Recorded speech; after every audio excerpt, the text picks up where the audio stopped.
আসসালামু আলাইকুম, সবাই কেমন আছেন? আশা করি সবাই ভালো আছেন। যারা বিদেশে থাকেন আপনাদেরকে একটা মিউজিক দেখাইতাম।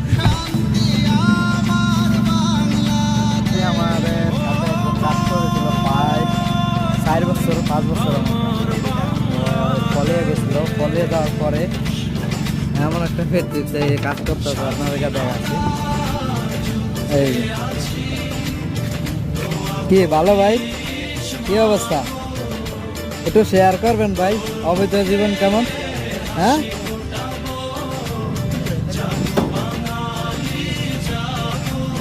তো এই ভাই আমাদের সাথে ছিল প্রায় 4 বছর, এখন কলেজ আছে আর এমন একটা ভেটেজ কাজ করে দেখতে পাচ্ছেন। কারা ঠিক আছে, হ্যাঁ, খোদা হাফেজ।